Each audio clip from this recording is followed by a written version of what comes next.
Okay, so now we get to the good stuff. How exactly do these energy blockages lead to disease? Well, it's quite easy, and it happens in 7 stages. So the first stage is that we contract. We create an area of contraction around the energy or emotion that we are trying to suppress. We try to push it down or keep it from surfacing because we don't want to face it. So we physically contract around it.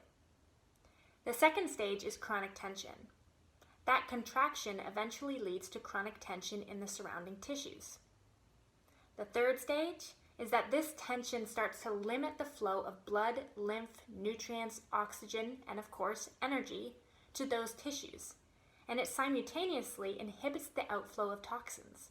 This interferes with the detoxification process of not just your organs and tissues, but of each individual cell. Now, the fourth stage is where the first signs of disease start to occur. It's no surprise that eventually the lack of blood and nutrient flow starts to affect the physical body. Tissues aren't getting what they need, and toxins begin to back up. Now, I talk a lot on the topic of toxicity because backed up toxins are such a big deal.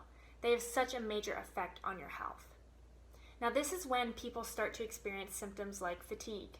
But instead of reading and responding to the signs of trouble immediately, we tend to ignore it.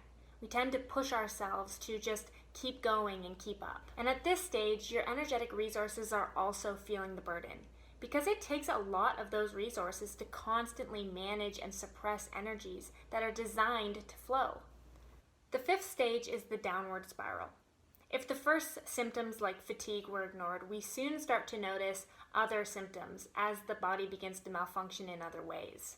So you start noticing weight gain, regardless of whether or not you've made changes to activity levels or eating patterns.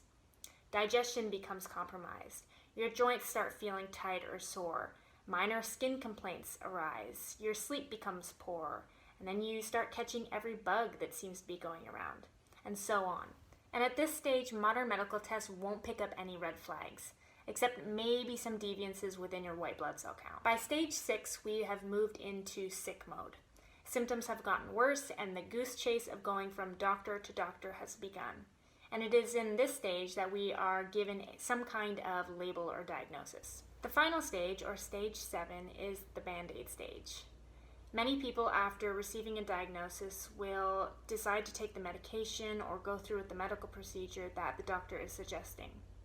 And while some symptoms will likely be alleviated, others will be produced, which usually leads to yet another drug or another procedure.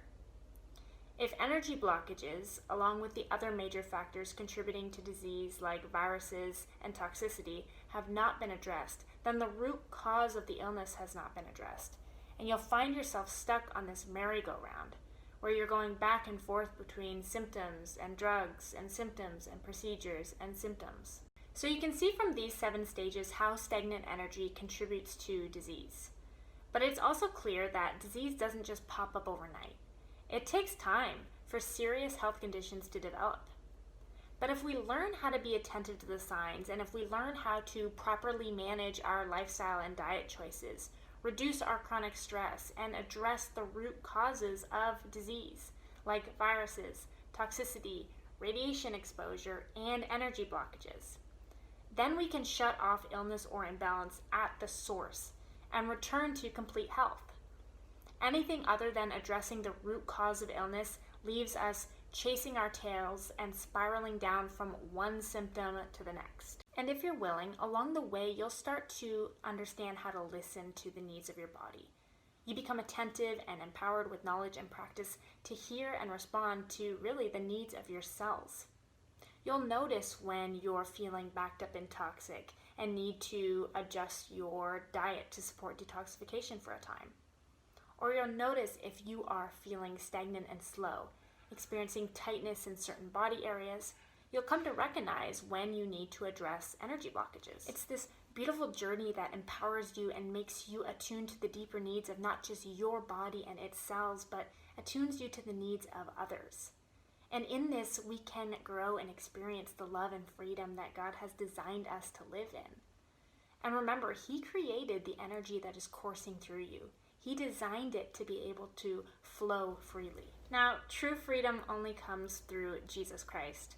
But God designed us not just as physical beings, but as spiritual beings.